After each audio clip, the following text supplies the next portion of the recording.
IELTS speaking টেস্টে part 2-তে আমাদেরকে একটি টপিক দেওয়া হয়।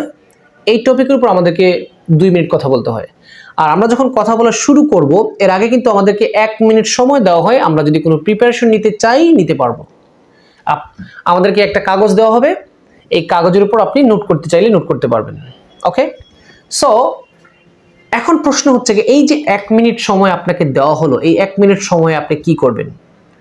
আমরা যখন মক টেস্ট পরীক্ষা নেই তখন দেখি যে অনেক শিক্ষার্থী এই 1 মিনিট সময় গল্প লিখে বসে, মানে যা মনে চায় লম্বা ডিটেলস লিখে ফেলে। না, এটা করা যাবে না।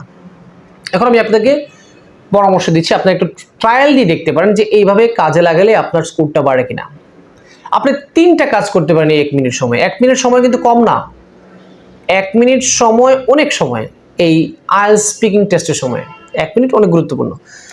প্রথম যে কাজটি করতে পারেন, এই যে টপিক আপনাকে দেওয়া হলো, এই টপিক রিলেটেড কিছু প্রশ্ন আপনি নিজেই নিজেকে জিজ্ঞেস করে দ্রুত প্রশ্নগুলোর উত্তর শর্টকাটে লিখতে পারেন। আপনার কি করে কিন্তু অলরেডি 3টা প্রশ্ন দেওয়া আছে, 3টা শর্ট প্রশ্ন, একটা বর্ণমূলক প্রশ্ন। দেখবেন যে কোনো কিউ কার্ডের সাথে 4টা প্রশ্ন থাকে, 3টা শর্ট প্রশ্ন, একটা এক্সপ্লেনেটরি প্রশ্ন, ব্যাখ্যামূলক প্রশ্ন থাকে। তো আপনার কিউ কার্ডে কিন্তু এরকম 4টা প্রশ্ন থাকবে। এই 4টা প্রশ্ন বাদে আরো কিছু প্রশ্ন আপনি নিজে করে নেবেন। ধরেন পরীক্ষায় ডেসক্রাইব অ্যান ইন্টারেস্টিং বুক আসলো, বই সম্পর্কে একটা প্রশ্ন আসলো কিউ কার্ড। তো কিছু প্রশ্ন দেওয়া আছে, আপনি এখন প্রশ্ন এই বইটা নিয়ে যতটা প্রশ্ন পারেন হুটহাট করে, মানে একটানা কটা প্রশ্ন করেন এই বই সম্পর্কে। বইটা কে লিখেছে, কখন লিখেছে, দাম কত, পেজ সংখ্যা কত, কোন প্রকাশনী থেকে পাবলিশ হয়েছে, আমি এই বই সম্পর্কে প্রথম কার কাছ থেকে শুনেছি, বইটার বিষয় মানে ভিতরে কি কি আছে, বই থেকে আমি কি ইন্সপিরেশন পেয়েছি, আরেকজনকে আমি রিকমেন্ডেশন করব কি করব না, বইয়ের কভার পেজ ভালো না খারাপ, তারপর হচ্ছে গিয়ে পেজ কোয়ালিটি কিরকম, এই বইয়ের নেগেটিভ কোনো ইয়ে আছে কিনা, কোনো রিকমেন্ডেশন আছে কিনা, তারপর হচ্ছে গিয়ে এরকমই ইনস্ট্যান্ট যে প্রশ্নগুলো আসবে এই প্রশ্নগুলোর উত্তর শর্টকাট লিখে ফেলবেন। শর্টকাট, যেমন পেজ আপনি লিখবেন 500 পেজ, দাম কত, ধরেন 230 টাকা, লেখেন 230 টাকা, শর্টকাট। পাবলিকেশন জানেন না তখন বলবেন I forget the date of the publication. পাবলিকেশনের ডেট জানেন না তো, কবে প্রকাশ করা হয়েছে আপনি জানেন না, আপনি লেখেন পাবলিকেশন ডেট, ওইভাবে পয়েন্ট দিয়ে একটা প্রশ্নবোধক চিহ্ন দিয়ে দেন, মানে আমি জানি না, আই ফরগট। কিন্তু ওই যে একটা লাইন কথা বলতে পারছেন। তথ্য যত বেশি থাকবে তত বেশি কথা বলতে পারবেন। এখন তথ্য না থাকলে আমরা তো দেখছি অনেকে মক টেস্টে, আমাদের এখানে মক টেস্ট যারা দেয় প্রায় সময় মাঝখানে গিয়ে হয় না, মানে 2 মিনিট কথা বলতে পারে না। সো সেক্ষেত্রে তথ্য দরকার, আর তথ্যর প্রথম সোর্স হচ্ছে কি আপনি প্রশ্ন করেন, আর প্রশ্নের উত্তরগুলো শর্টকাট লিখবেন। গেল এক পার্ট 1। পার্ট 2 হচ্ছে গিয়ে গুরুত্বপূর্ণ কমন 3-4টা ফ্রেজ অর ইডিয়মস লিখে রাখতে পারেন। ফ্রেজ অর ইডিয়মস লিখতে পারেন। আপনি অনেক, ধরেন আপনি 100টা ফ্রেজ ইডিয়ম শিখেছেন, এখন সবগুলো তো ব্যবহার করতে পারবেন না। এখন কিছু যদি আপনি চোখের সামনে ঝুলাইয়ে রাখেন তখন কিন্তু আপনার ইউজ করতে মনে থাকবে যে এই ফ্রেজটা আমি ইউজ করি। একটা কি বলেছিলাম বই নিয়ে, ধরুন আপনি বললেন যে বইয়ের কভার পেজটা এটা খুবই সুন্দর, তাই সুন্দর ইংলিশ কি, বিউটিফুল। আপনি বিউটিফুল না বলবেন আই ক্যাচিং বলতে পারেন, টপ নচ বলতে পারেন, অসাধারণ।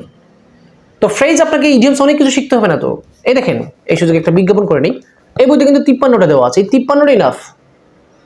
আপনি speaking a phrase and idioms যে ব্যবহার করবেন, এই বইতে 53টা দেওয়া আছে, 53টা যদি কেউ পারফেক্টলি শিখে এবং প্রয়োগ করা অভ্যাস করে ইনাফ, আপনি এটা থেকে ফ্রেজ এন্ড ইডিয়মস ব্যবহার করতে পারেন।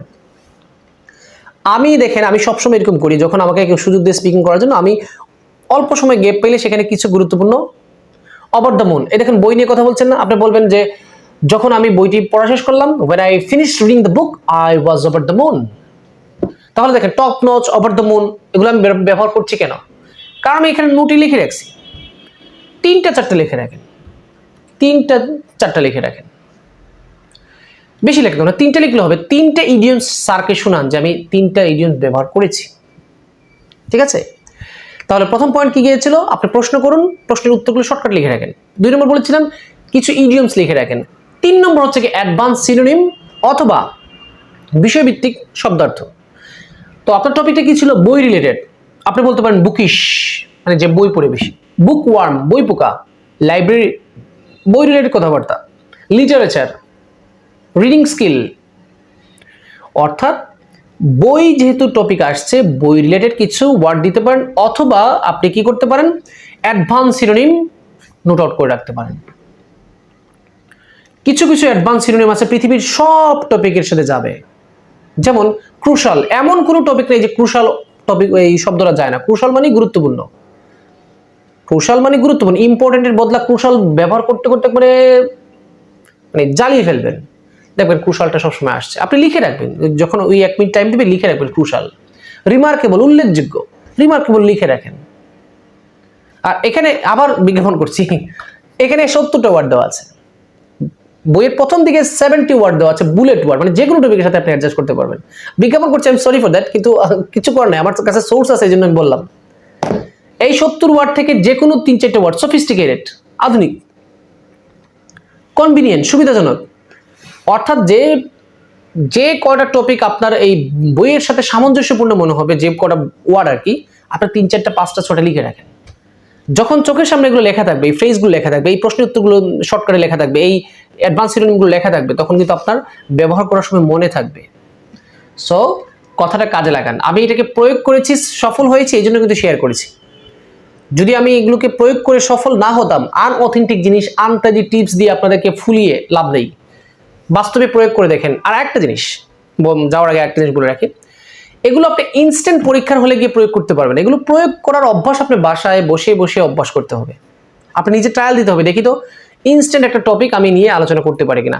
এজন্য বলেছিলাম 850টা টপিকের লিস্ট রাখার জন্য। কেউ কারোর কথা শুনে না, শুনবেন না আপনার ইচ্ছা। আমার কাছে দেখেন, আমি নিজের টেবিলেই সারাদিন 850টা কি করে লিস্ট আমার কাছে আছে।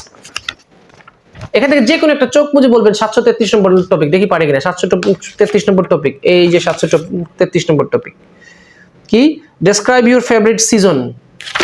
সিজন, এখন সিজন নিয়ে দেখেন, সিজনটা কখন আসে, কতদিন স্থায়িত্ব হয়, কোন মাস থেকে কোন মাস, কি কি ফল হয়, কি কি ফুল হয়, দেখছেন ইনস্ট্যান্ট। সেভাবে আপনার টপিকের একটা ইয়ে রাখতে হবে। সো কারো যদি এটার পিডিএফ ফাইল লাগে 850টা কিউ কার্ডের লিস্টের, আপনি হোয়াটসঅ্যাপে নোট দিতে পারেন আমাদের, অবশ্যই আমি এটা সেন্ড করে দিব। সো এই পরামর্শগুলো কাজে লাগবেন, দেখবেন স্পিকিং কিউ কার্ডে আপনি মোটামুটি ভালো করতে পারছেন। তারপরেও ভালো করতে হলে আপনাকে প্র্যাকটিস করতে হবে, আপনাকে প্রিপারেশন নিতে হবে। আমি যে বইয়ের কথা উল্লেখ করেছি এটাই, এখানে কিন্তু 37 টপিকের মাধ্যমে সব কিউ কার্ড কভার দেওয়া আছে। তারপরেও আপনাকে একটু ব্রেন খাটাতে হবে, কারণ একটা বই তো আর সবসময় আপনাকে 100% হেল্প করবে না। আপনি এই বই থেকে হেল্প নিতে হলে আপনি নিজেও একটু কষ্ট করতে হবে। সো আলোচনা এই পর্যন্ত, ট্রায়াল দিবেন, দেখবেন এটা কাজে লাগতেছে। Thank you.